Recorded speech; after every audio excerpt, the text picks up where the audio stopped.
हमारे साथ जुड़े हुए हैं तारकिशोर प्रसाद, माननीय डिप्टी सीएम बिहार सरकार। तारकिशोर जी, बहुत स्वागत है आपका जी बिहार झारखंड के इस मंच पर। सर माइक ऑन है सर, ऑन है।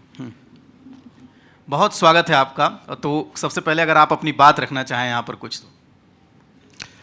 नहीं, देखिए, मुझे तो प्रसन्नता है कि आत्मनिर्भर बिहार के लिए 7 निश्चय 2 हमने पूरे 5 वर्ष के लिए जो कार्यक्रम जी सर माननीय मुख्यमंत्री जी के नेतृत्व में बनाया है, उसी का एक हिस्सा आज विकास की बात उस हिस्से पर हो रही है। तो हमारे लिए प्रसन्नता की बात है। जिस अवधारणा को हमने ग्रहण किया, आप उसी की बात कर रहे हैं और इसके लिए मैं जी को हृदय से धन्यवाद देता हूं जी। और धन्यवाद देता हूं भागलपुर के तमाम अभी विद्वत जन जिन्होंने अपनी ढेर सारी बातें की और जिसके हम साक्षी बने हैं, और उम्मीद करते हैं कि आने वाले दिनों में जो बातें हम तक पहुंची है वो बहुत दूर तक जाएगी। बिल्कुल। सर, हम इससे पहले कि सवाल जवाब का सिलसिला शुरू करें, तो बार बार इस मंच से ये सवाल उठाया गया कि आपका खास रिश्ता है भागलपुर से। ठीक है, पूरा बिहार आपका घर है, ये बात सही है बिल्कुल, और जो जिम्मेदारी मिली है वो पूरे बिहार में आपको निभानी है, लेकिन भागलपुर चाहता है कि आप खास ध्यान दें क्योंकि खास रिश्ता है आपका। नहीं, देखिए, बात आपने सही करी है जी।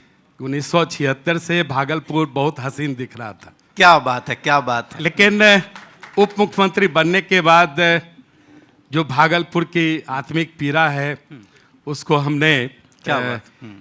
इधर के महीनों में जितना अनुभव किया उतना 1976 से अनुभव नहीं कर पाया जी। और वास्तव में हमारी पूरे बिहार की जिम्मेदारी है हम पर। लेकिन भागलपुर इस पूर्वोत्तर बिहार का एक ऐसा हिस्सा है जहाँ के विकास से इस पूरे पूर्वोत्तर क्षेत्र का विकास जुड़ा हुआ है। और वास्तव में भागलपुर को कहा जाए तो कोई एक कारण से नहीं जाना जाता है।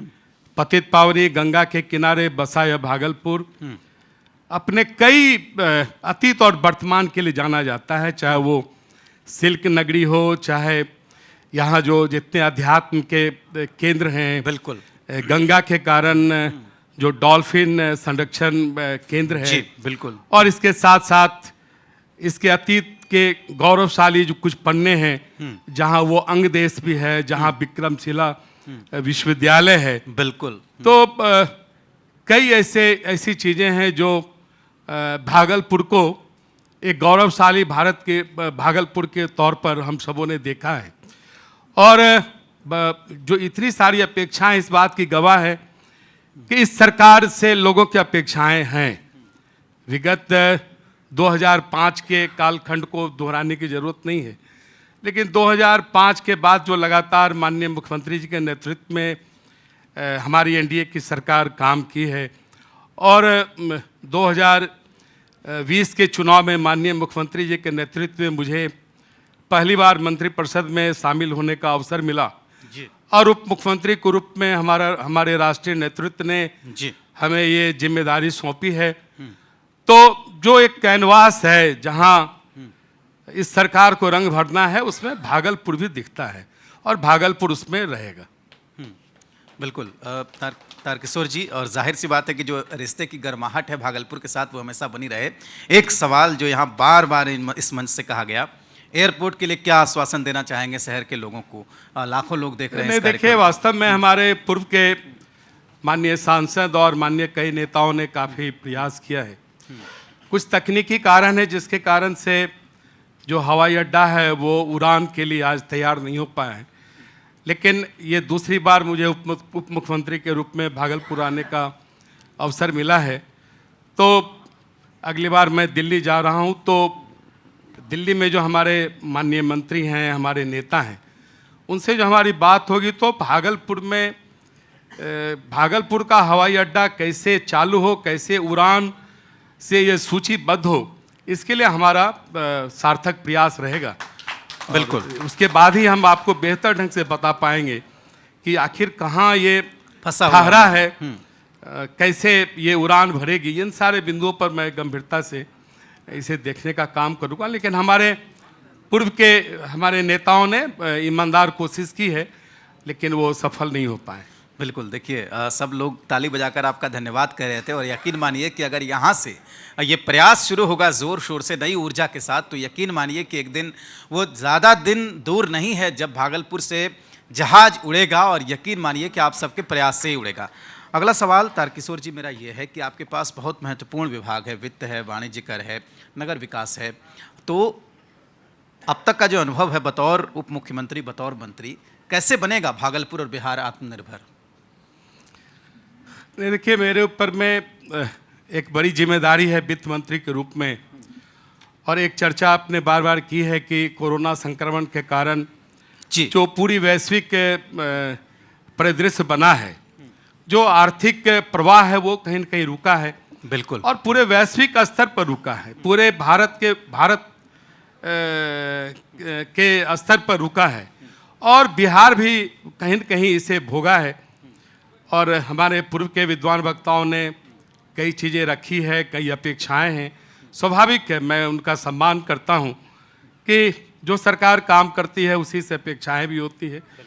और फेज़ 2 में हमने कुछ दर्द को सहा है, लेकिन मैं भारत के यशस्वी प्रधानमंत्री श्री नरेंद्र भाई मोदी जी के प्रति और बिहार के यशस्वी मुख्यमंत्री श्री नीतीश कुमार जी के प्रति आभार प्रकट करूंगा जी, कि माननीय प्रधानमंत्री जी ने दो चीजों को महसूस किया। देखिए, जब एक गरीब का बेटा भारत का प्रधानमंत्री बनता है जी, तो वो जमीन के भूख को और स्वास्थ्य सेवा के क्षेत्र में जो कठिनाई आम तौर पर जमीनी स्तर पर दिखता है, उन दोनों को उन्होंने बहुत अच्छे ढंग से पूरे देश के लोगों को उपलब्ध कराया कि प्रधानमंत्री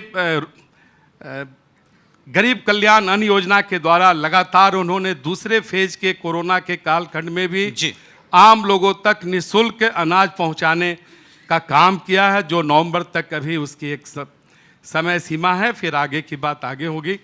और दूसरी बात कि भारत के लोगों को निःशुल्क टीकाकरण उपलब्ध कराया जाना, ये पूरे वैश्विक स्तर पर एक बड़ी बात है। और सबसे जो अच्छी बात है कि भारत को उन्होंने टीकाकरण के क्षेत्र में आत्मनिर्भर बनाया। मुझे तो लगता है कि ये पूरे वैश्विक स्तर पर ये पहला एक सफल पहल हुआ कोरोना संक्रमण के बचाव के लिए कि प्रधानमंत्री जी ने अपने देश के साथ विदेश में भी जो हमारी बाध्यता थी उस अंश को विदेश में उपलब्ध कराना, उसको भी उपलब्ध कराने का काम किया। और हमारे बिहार के यशस्वी मुख्यमंत्री जी ने 6 करोड़ लोगों को 6 महीने में टीकाकरण का जो लक्ष्य रखा है, उसको उस पर भी हम लोग तेजी से काम कर रहे हैं। ये दो बड़ी चुनौतियां थी तत्काल, जहां की हमें लोगों को बचाना था। बिल्कुल, क्योंकि आपको पता है कि भारत और बिहार संजोग से दोनों देश और राज्य का जो मानव संसाधन है वही हमारी सबसे बड़ी पूंजी है, ताकत है जी। जो हमारी प्राकृतिक हमारा जो धन है उसका तो महत्व है ही, प्रकृति ने बिहार को भी और भारत को भी बहुत कुछ दिया है, लेकिन हमारा जो मानव संसाधन है जिसके द्वारा हम देश के और राज्य के विकास की बात करते हैं, वही हमारी पूंजी है। तो उसके जीवन की रक्षा करना एक बड़ी चुनौती थी, जिससे भारत और बिहार और भारत के सारे राज्य उभर रहे हैं। और लगता है कि आने वाले दिनों में आत्मनिर्भर बिहार की जो आपकी जो परिकल्पना है और उसके जो 7 निश्चय की जो हमारी परिकल्पना है जी, उसको फिर हम आगे लेकर चलेंगे। ये निश्चित तौर पर हम अपने भागलपुर के प्रिय वासियों को कहना चाहते हैं। बिल्कुल, तो आपने विस्तार से बात की तारकिशोर जी, तो क्या ये मान लें कि इस तैयारी, अगर भगवान ना करे अगर कोई तीसरी लहर आती भी है, तो बिहार तैयार है उससे लड़ने के लिए? नहीं, निश्चित तौर पर, क्योंकि हमने जिन चीज़ों को भोगा है उससे कुछ सीखा भी है। और सबसे बड़ी बात वही होती है कि जब हम कष्ट में होते हैं, कुछ चीज़ों को समझते हैं, तो उसका निवारण भी करते हैं, और हमारी सरकार ने निवारण किया है। और भारत सरकार के सहयोग से आज पूरा राज्य इस तीसरी लहर की जो संभावना जी जो बन रही है या हो सकता है, नहीं भी हो सकता है, तो उसके लिए हम तैयार हैं। इतना आपको अब सुनिश्चित करते हैं। बिल्कुल। और जाहिर सी बात है कि सवाल जवाब के सिलसिले को यहाँ से आगे बढ़ाएं, और मेरा अनुरोध है जी मीडिया क्लस्टर 2 के national bureau head Swapnil Sonal ji से कि वो कुछ पूछना चाहते हैं सर आपसे। स्वप्निल जी, अपना सवाल रखिए। बिल्कुल सर, मेरा बिल्कुल एकदम अल्ट्रा रीजनल, चूंकि हमारा कॉन्सेप्ट है आत्मनिर्भर बिहार भागलपुर की बात, तो हम भागलपुर में कार्यक्रम कर रहे हैं, तो बिल्कुल अल्ट्रा रीजनल सवाल है हमारा। 2 कमिटमेंट, चूंकि हम पहले से कहते आ रहे हैं कि हम सार्थक चर्चा करेंगे, रिजल्ट तक जाएंगे, तो मेरे 2 छोटे छोटे सवाल हैं, एक मैं क्लब करता हूं।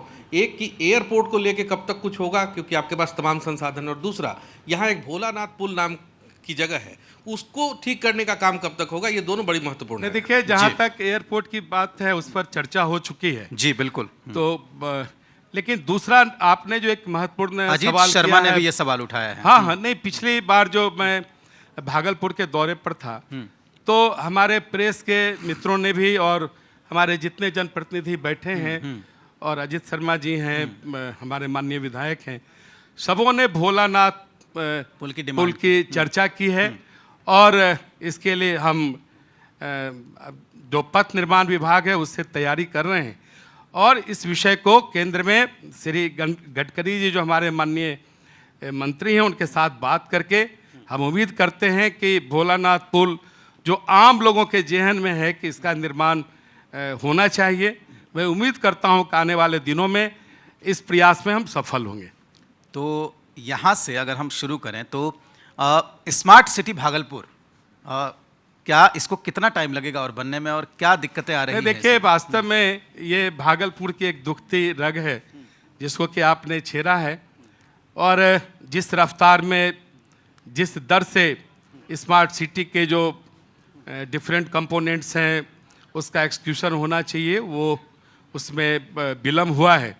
लेकिन जो तकनीकी बाधा थी, कुछ प्रशासनिक तकनीकी बाधा थी, मैं नगर विकास एवं आवास विभाग का प्रभार लेने के बाद उस तकनीकी बाधा को मैंने दूर की है, और उसके बाद जो स्मार्ट सिटी का एसपी भी है उसकी लगातार आप देख रहे हैं कि बैठक हो रही है, और उसमें उसका कार्यान्वयन भी अब धीरे धीरे दिखने लगा है। और अभी मैं आपको 2-3 चीज़ें बता दूं कि सैंडिस कंपाउंड में आपने देखा होगा कि जितने कंपोनेंट्स हो सकते हैं सैंडिस कंपाउंड के, वो उस पर काम जारी है। और दूसरी बात कि लगभग 34 किलोमीटर सड़कों का निर्माण या उसका जीर्णोद्धार का काम प्रारंभ है, जो आने वाले दिनों में वो पूरा होने वाला है। और जो जिला पदाधिकारी का कार्यालय है वहाँ से लेकर आदमपुर होते हुए लगभग 7.5 किलोमीटर बाईपास सड़क का भी निर्माण होने जा रहा है, जिससे कि जाम की समस्या से मुक्ति हो। और एक जानकारी आपके माध्यम से हम अपने भागलपुर के प्रिय वासियों को भी देना चाहते हैं कि भागलपुर महानगर के अंतर्गत 4 गाड़ी पार्किंग, व्हीकल्स पार्किंग का कार्य हम प्रारंभ करने जा रहे हैं, जिससे कि जाम की समस्या को हम दूर कर सकें। कमांड एंड कंट्रोल रूम की भी निविदा हो गई है, जिससे कि हम पूरे सिस्टम को हम नियंत्रित कर सकें, उसकी भी निविदा हो गई है। और भी जो इसके कई कंपोनेंट हैं स्मार्ट सिटी के, उस पर हमने समीक्षा की है, और आज भी मैंने अधिकारियों के साथ बात करके उन सारे बिंदुओं पर चर्चा की है।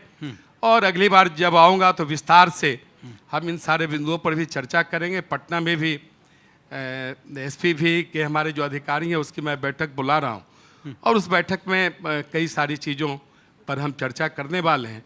मेरे भी मन में कसक है कि भागलपुर जो इतना एक बड़ी नगरी रही है, हम सबों के लिए भी उसका काफ़ी महत्व है। खास करके कटिहार और भागलपुर के बीच में गंगा पर पुल बनने के बाद भागलपुर से आना जाना काफ़ी आसान हो गया है। तो वो सारी चीज़ें हमारे जहन में हैं, और हम अभी आपके माध्यम से इतना ही कह सकते हैं कि कहीं न कहीं ये सारी चीज़ें जिन्होंने जो जितने सारे मुद्दे आए हैं उन सारे मुद्दे पर हम काम कर रहे हैं, विगत 15 वर्षों में काम किया है। और मैं आपको बता दूं कि दिवाली यूं ही नहीं मन गई है, दिया को रात भर जलना पड़ा है। क्या बात है। 15 वर्षों का एक लंबा सफर तय किया है, इसलिए ग्रामीण स्तर तक भी हम बहुत सारी सुविधाएं हैं जहां भारत की आत्मा गांव में बसती है। और एपीजे अब्दुल कलाम ने कहा था, मुझे याद है विधानसभा में 15-16 वर्षों से लगातार मैं विधानसभा का सदस्य हूँ, और उन्होंने कहा था कि जब तक कि हिंदुस्तान में जो बुनियादी सुविधाएं हैं वो गांव तक आप नहीं पहुंचाएंगे, तब तक आप भारत के विकास की बात करना बेमानी है। और माननीय मुख्यमंत्री जी ने इन चीज़ों को समझा, माननीय भारत के प्रधानमंत्री ने इन चीज़ों को समझा जी। इसलिए उज्ज्वला योजना और आयुष्मान योजना से लेकर आप जमीन पर उतर आम मुख्यमंत्री गली नली योजना, ये सारी चीज़ें, जल आपूर्ति योजना, ये सारी योजनाएं जो आज गांव के हर गली में पहुंच रही है, हर टोलों में पहुंच रही है, तो कहीं न कहीं ये सरकार के मेहनत का, सरकार के सकारात्मक सोच का परिणाम है।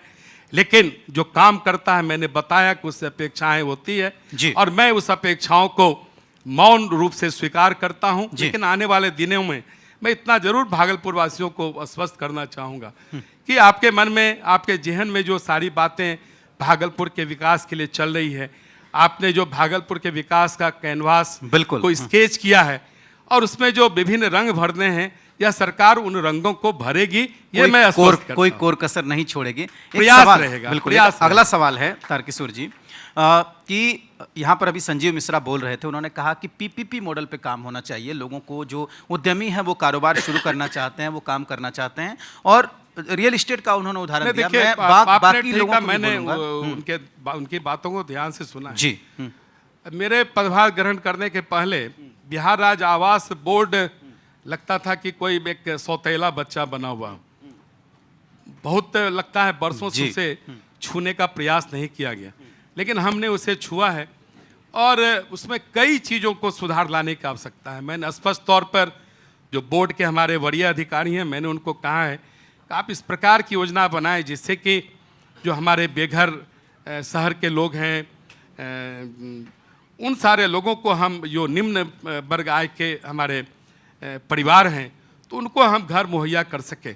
और उसके लिए उन्होंने, संजीव मिश्रा जी ने बहुत ही सटीक विकल्प दिया है कि पीपीपी मोड पर ही हम इन चीज़ों को करके हम बेघरों को घर दे सकते हैं और गुणवत्तापूर्ण मकान बनाकर एक अच्छा हम उदाहरण पेश कर सकते हैं। बिल्कुल। देखिए, सबसे बड़ी बात यही है, क्योंकि सवाल पूरा हुआ नहीं कि इन्होंने जवाब दिया और कहा कि मैं उनको सुन रहा था। कितनी अच्छी बात है कि हमारे जो जनप्रतिनिधि हैं, जिनको हमारे लिए नीति बनानी है, जिनको हमारे लिए काम करना है, वो हमारी बातों को बड़े ध्यान से सुन रहे हैं। बहुत शुक्रिया तारकिशोर जी हमारे साथ जुड़ने के लिए, हमारे तमाम सवालों का जवाब देने के लिए। आत्मनिर्भर बिहार भागलपुर की बात, इस कार्यक्रम में शुरू से लेकर आखिर तक आप बैठे रहे और आपने समय दिया, आपका बहुत शुक्रिया। आप अपने मंच पर बैठे रहिए। इस वक्त हम, अगला जो कार्यक्रम है वो मोमेंटो डिस्ट्रीब्यूशन का है, लेकिन उससे पहले एक चीज मैं जी आपको जी सर, बताना पूरी चाह कर रहा लीजिए। था जी। कि आज मैं आपके कार्यक्रम के निमित्त भागलपुर में हूँ, लेकिन भागलपुर पहुँचने पर मैंने जो बाढ़ की स्थिति है और फिर सरकार के द्वारा क्या आवश्यक कदम उठाए जा रहे हैं, इसकी लगातार अधिकारियों के साथ बैठक भी की है। और मोटे तौर पर 134 पंचायत के लगभग 540 गांव इससे प्रभावित हैं। और अभी मैं कई जो हमारे कम्युनिटी किचन है, वहाँ भी मैंने दौरा किया है जी। और मैं आपको बता दूं कि सरकार की कितनी संवेदनशीलता है कि हम 2 समय उन्हें बेहतर भोजन दे रहे हैं और स्वास्थ्य से जुड़े हुए सारे संसाधन उन्हें उपलब्ध कराए जा रहे हैं। जी। उसमें RT-PCR के द्वारा जो जांच की व्यवस्था हमने की है, और इसके बाद आज संजोग से मैं हवाई अड्डा कहीं कैंप में था, तो एक माता ने एक शिशु को भी जन्म दिया जो बाढ़ पीड़ित मेल बेबी है, तो उसको हमने 10,000 रुपया की राशि दी। हमारी सरकार की यह संवेदनशीलता है कि अगर कोई फीमेल बेबी का जन्म होता है, बच्ची का जन्म होता है, तो उसको 15,000 रुपया की राशि हम तुरंत देते हैं उनके माता पिता को। और अगर मेल बेबी का जन्म होता है तो 10,000 रुपया की राशि उसे तुरंत देते हैं, जिससे कि उनके जीवन में वो काम आवे और जो माँ हैं वो पौष्टिक आहार लेकर जी। बच्चों का पालन पोषण बेहतर ढंग से कर सकें। और इतना बता दें कि जो हमारे ग्रामीण क्षेत्र के लोग हैं जिन्होंने अपने मवेशी को लेकर कहीं न कहीं पलायन किया है, तो उनको हम चारा की व्यवस्था हमने भी जी, किया है, बिल्कुल। उन्हें चारा भी दे रहे हैं। और मल्टी डायमेंशन में जो उन्हें सुविधाएं चाहिए, मैंने स्पष्ट तौर पर जिला पदाधिकारी को भी कहा है कि जो बच्चे अगर कैंप में रह रहे हैं तो आंगनवाड़ी की सेविका और सहायिका के द्वारा उन्हें शिक्षण, प्रशिक्षण और कई प्रकार के अगर कुछ ऐसे गतिविधियां हैं जिससे कि दिन भर उनका कहीं न कहीं बच्चों का मन लगा रहे, वो सारी व्यवस्थाएं शिक्षा भी आप मिलती रहे। करें। तो ये भी हमारी तैयारी है। हम यानी कि आपके माध्यम से हाँ। अपने जो बाढ़ पीड़ित क्षेत्र के हमारे लोग हैं उनको भी आश्वस्त करना चाहते हैं, सरकार संवेदनशील है और आप तक हम पहुंच रहे हैं। बिल्कुल। और जहां जो परिवार हाँ। जो बाढ़ग्रस्त हैं, अगर वो कैंप में नहीं आ पा रहे हैं जी। तो उनको सूखा भोजन उनके घर तक पहुंचा रहे हैं। जी बिल्कुल, यानी कि ये भी देखिए, हमने किया है। जी और बिल्कुल सर। लगभग 208 हाँ, कम्युनिटी किचन आज पूरे भागलपुर जिला में चल रहा है। देखिए बहुत अच्छी बात है क्योंकि सरकार बाढ़ पीड़ितों के साथ खड़ी है, ये लगातार इन्होंने बताया है और ये खुद भी घूम रहे हैं, सरकार के तमाम प्रतिनिधि घूम रहे हैं। बहुत शुक्रिया सर हमारे साथ जुड़ने के लिए, हमारे तमाम सवालों का जवाब देने के लिए।